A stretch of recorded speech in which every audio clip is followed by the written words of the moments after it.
The cramp hits me again, a low, sharp twist deep in my belly that makes me hiss through my teeth. It's a familiar, ugly pain, but it doesn't belong here. This isn't the dull ache of a period. It's the angry, metallic protest of a body that's been scraped and violated. I press the hot water bottle tighter against my abdomen, the cheap rubber smelling like a hospital. I've been spotting for 3 hours, and every time I go to the bathroom and see that faint, brownish-pink stain on the toilet paper, the anger boils over again. This pain shouldn't be happening. I shouldn't be here, curled up on my sofa at 2 in the afternoon, feeling like I've been hollowed out. I should be at work, finishing my reports, thinking about what to make for dinner. Today was supposed to be a chore, a simple, mundane in-and-out task. I'm 27, and I'm meticulous about my health. I have alarms for my pills, calendar reminders for my checkups. I floss. I know my body, I know its rhythms, and I know its history. My file is clean, my checkups are regular. Today was just a formality. The morning had started so normally. I'd woken up, hit snooze once, and then rolled out of bed, grabbing my errand day outfit jeans, a comfortable sweater, slip-on shoes. Easy to get on, easy to get off. I'd made coffee, the rich, dark smell a comforting shield against the gray, drizzly morning. I'd even checked my digital calendar while sipping it. 10:30 a.m., GYN annual BC refill. Right below it, a reminder from 11 months ago. GYN annual pap smear. I remembered it clearly. The same office, the same crinkly paper, a different doctor, a woman, I think, who had since retired. It was uncomfortable, as it always is, but it was done. It was filed. Good for 3 years, according to every medical guideline I'd ever read. So today, I was calm. I was just going to renew my prescription for the year. A quick conversation, maybe a blood pressure check, and I'd be out. I'd even planned to grab groceries on the way home, optimistic and efficient. I parked in the sprawling lot of the medical complex, a beige, featureless building that smelled of floor wax and stale air. The waiting room was painted a hostile shade of yellow, and a talk show blared on a wall-mounted TV, the sound tinny and false. I signed in, the pen chained to the counter, and sat down, pulling out my phone to scroll. It was a place of waiting, of mild, sterile anxiety. I wasn't anxious, though. I was prepared.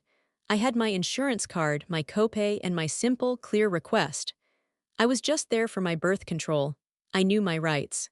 I knew my history. I didn't know that in an hour none of it would matter. Sarah, I looked up. A woman in dark blue scrubs holding a tablet stood at the doorway. She wasn't smiling. "That's me," I said, gathering my things. She led me down a long, white hallway. The antiseptic smell was sharp, stinging my nose. We did the perfunctory stop at the scale, the blood pressure cuff puffing up and then sighing against my arm. 118/76. Good. Her voice was flat. She didn't ask about my day. She just rattled off the standard questions. Last menstrual period. Any new allergies? Any changes in your health? October 28th, I answered. No and no. Okay, she said, leading me into exam room 3. It was cold, the air humming with the sound of a computer fan. The doctor will want a urine sample, the cup is in the bathroom. When you're done, undress from the waist down and he'll be in shortly. She paused, tablet in hand. And get ready for your pap. The words hung in the sterile air. I stopped, my hand on my purse strap. Oh, I said, trying to keep my voice light and polite. I actually got one last year. I checked my records. I'm really just here to get my birth control refilled for the year. The attendant didn't look up from her screen. She tapped something with her finger. We do one every year. I felt a small prickle of frustration.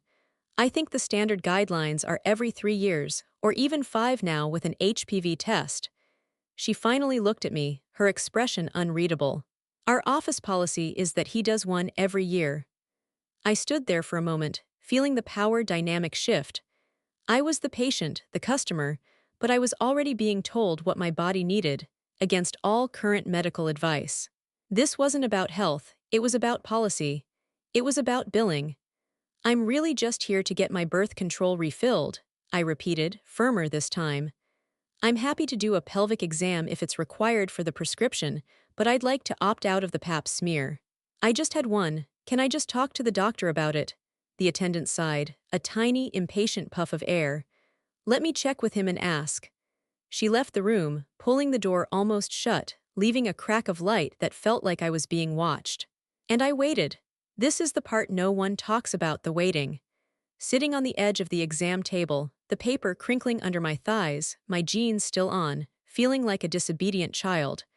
I was already cold. I was already vulnerable.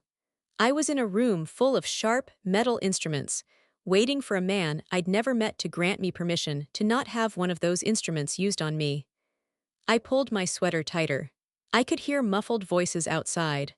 The nurse's low murmur and a deeper, male voice. I couldn't make out the words. I just stared at a poster on the wall, a diagram of the female reproductive system, feeling suddenly, intensely reduced to that single, clinical drawing. After what felt like an eternity, maybe 5 minutes, maybe 10, the attendant returned. She pushed the door open without knocking. Okay, she said, and I felt a rush of relief. He said you don't have to do a PAP to get your birth control refilled. Oh, thank goodness, I started, smiling. Thank you so, she cut me off. But you do have to still get a breast exam and a pelvic exam. I deflated, but only slightly. Okay, a compromise. I'd never had just a pelvic exam without a PAP, but it seemed reasonable. A checkup for the prescription. Fine. Okay, whatever, I said, trying to sound agreeable. If I have to, I have to, I'm already here. At least I don't have to get scraped. The attendant nodded, satisfied. Undress from the waist down, the doctor will be in. This time she left and closed the door all the way. I let out a long breath. I had done it. I had advocated for myself. I had stated my boundary, and after a small push it had been accepted. I had won. I took off my jeans and underwear, pulling the thin paper sheet over my lap. The paper was cold and stiff, a pathetic shield. I sat there, my bare legs dangling, my sneakers looking absurdly out of place. I waited again, listening to the sound of his footsteps approaching down the hall. The door opened and he walked in. He was older, maybe in his late 50s, with silver hair and a crisp white coat. He had the kind of easy, paternal smile that's meant to be disarming, but it didn't quite reach his eyes. Sarah. I'm Dr. Harris, he said, not offering a hand, just picking up my chart. Good to see you. Hi, I said. A different nurse, a much warmer, younger woman followed him in. She smiled at me, a genuine, kind smile. I'm just here to assist, she said. She was the chaperone, the witness. So, the doctor said, scrolling through the tablet. Just in for the birth control refill. Yes, that's right, I said, feeling my shoulders relax. The kind nurse's presence helped. And you had a PAP last year, I see, he asked. Yes, about 11 months ago. Everything was normal. Good, good, he said. He looked up at me, that paternal smile back in place. And the nurse told me you were opting out of the PAP today, is that correct? He was confirming it, right to my face. This was it, the verbal contract. Yes, I said, relief making my voice almost buoyant. That's correct. Thank you for understanding. Not a problem at all, he said. We'll just do a quick breast exam, a pelvic exam to make sure everything feels okay, and we'll get that prescription sent over. Do you have any other questions for me? No, that's all, thank you. See, I told myself, it's fine. The first nurse was just rigid. He's reasonable, I just had to ask. I felt a small, quiet pride in myself. I hadn't been difficult, I had just been clear, and it had worked. Okay then, he said, setting the tablet down. Let's get started. Could you lie back for me? I did as he asked, lying back on the table, the paper crinkling loudly in the quiet room. I stared up at the ceiling, at a discolored acoustic tile with a faint, brown water stain shaped like a map of Florida. I always find something on the ceiling to stare at. It's a way of dissociating, of letting my mind float away while the uncomfortable, necessary business is done. I'm just going to lower this sheet, he said. The breast exam was first. It was quick, clinical, and impersonal. His hands were cold but professional. He moved with an efficient, practiced pressure. Any tenderness here or here? No, I murmured, my eyes fixed on the ceiling. Excellent. Everything feels perfectly normal. He moved the small stool between my feet, the sound of its wheels rolling on the linoleum seeming incredibly loud. Okay, Sarah, he said, his voice now slightly muffled. Go ahead and scooch down to the end of the table for me. all the way down. This is the part I dread, the part that feels the most undignified. I slid my body down, my heels finding the cold metal stirrups. They were shaped like a cold, uncaring embrace.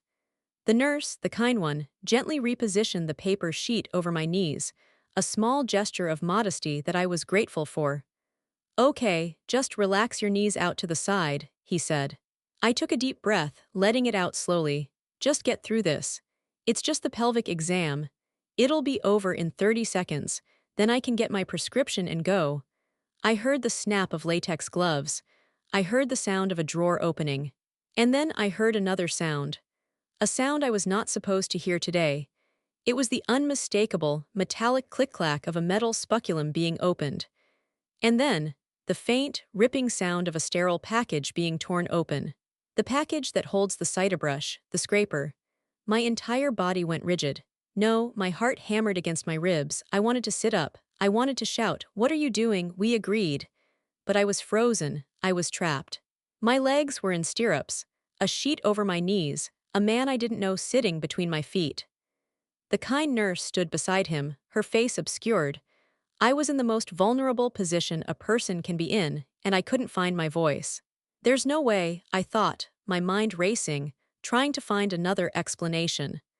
There's no way he confirmed with me that we weren't doing it, and then decided to do it anyway. "Okay, Sarah, you're going to feel some pressure," he said, his voice the same calm, paternal tone. And then he did it. Before he did the pelvic exam, before the part I had agreed to, he inserted the speculum. The cold, scraping metal, it was a violation in itself. And then I felt it. The unmistakable, sharp, burning scrape against my cervix. It was not pressure. It was pain. It was a sharp, invasive, cellular theft.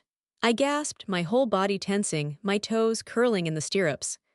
"Ouch," I whispered, the sound pathetic even to my own ears. "Almost done," he said, as if I were a child squirming over a splinter. He twisted the brush. He scraped again, cervical scrape and forceps and all. My mind was screaming, you lied to my face." I stared at the water stain on the ceiling, and it blurred as my eyes filled with hot, angry, helpless tears. I felt them slide sideways, tracking down my temples and into my hair. I was crying, but I was silent. And then, after he removed the tools, after the violation was complete, he did the pelvic exam. He slipped his gloved fingers inside me. "Okay, just relaxing. Everything feels normal in here. Ovaries feel fine." This part, the part I had agreed to, was almost worse. It was the after. It was him pretending that everything was normal, that the agreement was still intact. He had just assaulted me and was now proceeding with the scheduled checkup. The audacity of it was breathtaking. He snapped his gloves off, the sound like a gunshot in the silent room. He rolled his stool back. "Okay, all done, you can sit up." I sat up slowly, my stomach churning, the paper sheet sticking to the cold sweat on my back. I felt numb, hollowed out. I couldn't look at him. I couldn't look at the nurse. I just pulled the sheet tighter around my lap, my hands shaking. He was at the counter, tapping on the tablet, his back to me. "You'll get your pap results in a few days," he said, casually, cheerfully, as he made for the door. I snapped my head up. The words hit me like a physical slap. He said it. He named it. He named the very procedure he had confirmed, not 10 minutes earlier, that he would not be performing. He wasn't mistaken. He didn't forget. He didn't get confused. He had waited until I was vulnerable, until I was physically trapped, and then he had done exactly what he wanted to do, knowing I couldn't stop him. He had confirmed my no just to placate me, to get me to lie back, to get me into the stirrups.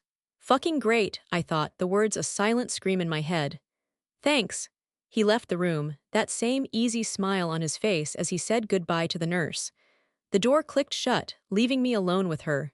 The kind nurse, the witness, began tidying the counter, her back to me. She was throwing away the packaging from the scraper, the bloody brush itself. The evidence. I was shaking, not with cold but with a pure, white-hot rage. The numbness was burning off, leaving this raw, jagged feeling of violation. "You can get dressed," she said softly, still not looking at me. I pulled my clothes on, my fingers fumbling with the zipper of my jeans. I felt dirty. I felt betrayed. As she moved to leave the room, I found my voice. It came out cold and shaky. Hey, she stopped, her hand on the doorknob. She finally turned to look at me, and her face, it wasn't surprised, it was pained. It was a face that had seen this before. That was the secret. That was the twist. This wasn't an accident. This wasn't a mistake. This was a pattern. That was super uncool, I said, my voice gaining a bit of strength. I told him no. He confirmed with me that we weren't doing it, and he did it anyway. Her face crumpled. I know, she whispered, and she looked genuinely, deeply upset. I'm so sorry, I really did tell him. I was in the hall when you were talking to the first attendant. I heard the whole thing. I reminded him right before he came in. No pap for room 3. Her apology, her confirmation that I wasn't crazy, should have made me feel better. It made me feel worse. It meant he had been told twice and had lied twice. He gets set in his ways, she continued, wringing her hands. He thinks it's what's best and he just does it. He thinks it's what's best. He decided his medical opinion mattered more than my consent. He decided my body was his to manage, not mine to rule. What can you do? I asked, and the question was empty. I already knew the answer. I will leave a note in your file, she said, her voice full of a desperate, useless helpfulness. A big, capitalized, highlighted note. For next year. Patient requests pelvic exam and breast exam only. Do not perform PAP. I just stared at her. A note in a file. How much stock could I really put in that note after today? A note didn't stop him. A direct verbal confirmation didn't stop him. A nurse's reminder didn't stop him. He had an accomplice, a kind witness who would apologize after the fact but do nothing to stop the assault while it was happening. I felt the first twinge of a cramp, a low, warning throb. I'm really sorry, she said again. It's not your fault, I said, but it sounded hollow. She was part of the machine that let it happen. He shouldn't have done that. He shouldn't have, she agreed. You can get checked out at the front desk. I walked out of the room, down the long white hallway, the cramping already starting. I felt like I was walking in a dream. I checked out, paid my copay, paid for a procedure I had explicitly refused, and walked out into the gray, drizzling rain. The drive home was a blur of rage. I gripped the steering wheel so hard my knuckles were white. With every red light, every slow driver, the pressure built in my chest. I felt the cramps pulsing, a sickening, rhythmic reminder of that sharp, scraping tool. When I got home, I slammed my apartment door and threw my keys on the counter. I went straight to the bathroom, and there it was. The first faint, pinkish-brown streak. Spotting. I burst into tears. Not the silent, helpless tears from the exam room, but hot, racking sobs of fury. Every time I feel a pain flash, I'm pissed again, because it shouldn't be happening to me in the first place. This pain, this blood, was a direct result of his decision to ignore me. For an hour, I just paced my living room, my mind spinning. On the other hand, a small, insidious voice in my head whispered, I know that PAPs are preventative and overall good for my health. He did it for my own good. Maybe I'm making a bigger deal about it than I should be. I stopped pacing. I looked at the hot water bottle I was clutching. Was I overreacting? He was a doctor, I was a patient. He did a test that saves lives. No, the anger came back, cold and clear. It doesn't matter if the procedure was good for me. It doesn't matter if he thought he was helping. He had no right. He took a choice away from me. He lied to my face, waited until I was in stirrups, and then he hurt me. It wasn't healthcare. It was battery. My first thought was to burn him to the ground. I need to blast him on Nextdoor, on Google, on Health Grades, anywhere else that someone might see it who's planning on visiting the office. I wanted to warn every woman in a 20-mile radius. But then I thought about it. A Google review, he would just say I was mistaken. He'd say it was office policy or a miscommunication. It would be my word against his, and he's the one with MD after his name. It wouldn't be enough. It wouldn't stop him. He'd just do it to the next woman who trusted him. But now I'm wondering if I should go straight to the medical board and file an official report about it. A shiver went down my spine. That was different. That wasn't an anonymous review. That was a legal, formal complaint. That was real. AITA if I do. The last vestiges of self-doubt flickered. I thought of the nurse's face, the practiced apology, the note in the file. I thought of his casual, "You'll get your pap results in a few days." He wasn't afraid. He'd done this before, and he'd do it again, because his only consequence was a kind nurse apologizing for him. "No," I said out loud to my empty apartment. "I am not the asshole." I sat down at my desk, my laptop humming to life. The cramps were still there, a low, steady thrum. I didn't search for Google reviews. I searched for the state medical board. I found the complaint form. File a complaint against a physician. I clicked it. My hands were steady now. The rage had cooled and hardened into a cold, clear purpose. I started typing. I was factual, I was precise. I put the date, the time, the name of the clinic. I named the first attendant. I named the kind nurse, and I named him Dr. Harris.